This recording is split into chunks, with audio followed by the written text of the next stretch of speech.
and welcome to Tarot for Sign Cancer from the Buckets of Jupiter reading. I'm Eric Francis, your friendly neighborhood tarot card reader, shuffling this somewhat new deck, half the deck at a time, which is how you do it. Especially with these small size cards, they don't make it really that easy to shuffle. And today we're going to look at your cards. Same basic question framing as the drops of Jupiter, buckets of Jupiter reading, which was based on this chart. Just finished that one. This Cancer reading is going to be the earliest ever Cancer studio in the astrology studio in the history of the project, which goes back to around 2010. Okay, now we've shuffled that up. We've got that in there, everyone, all together now. Let's mix these up a little bit. Always pay attention to what falls out of the deck. And so we're talking about Jupiter in your sign. We're talking about Uranus in the 12th house. We're talking about the incredible development of Saturn and Neptune crossing your 10th house, Aries. Big symbol of enterprise distinction, like the wands, like the glorious Ace of Wands of all history. And I think we've probably mixed up this deck quite enough. Let's cut. I'd like to read the cut and see what we get here. Justice.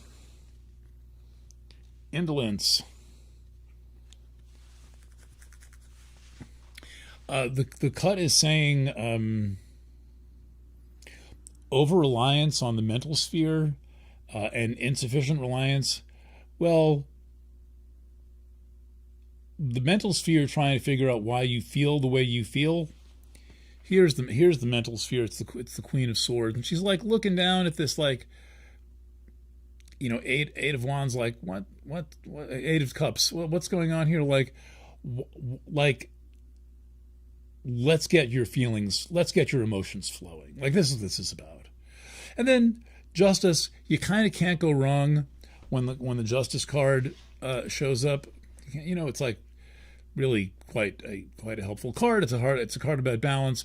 But I think that the balance that this spread is going to be talking about is something about the mental and emotional balance in a world where the balance is way in the direction of the emotional and the mental, and is kind of like leaving the emotional stagnating, because there's so much over reliance on the mental realm and on this cool medium of the internet, and people like not wanting to be vulnerable and hiding their feelings, and like that the Eight of Cups has some emotional stagnation. So it's like, let's get it going, and it's not a head trip. She's got a sword and she's got a sword. You want to like kind of pump out the bilge and clean the pump filter.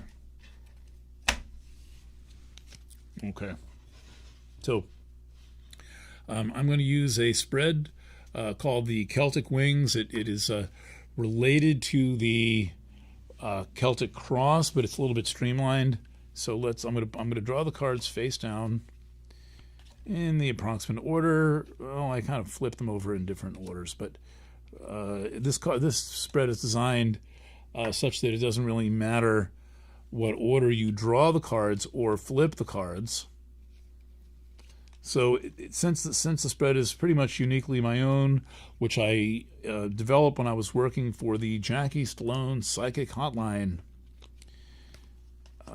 I get to make the associations and talk about, you know, what the spread is about. By the way, when you see me looking this way, I'm actually looking down at the cards. Okay, and then what's called the Doth Pack, Daath, the Rita. The unmanifest, and we don't know what these cards say. These cards could say anything. We don't even know. It's all not the Ace of Pentacles over and over again. We won't know that until we turn it over.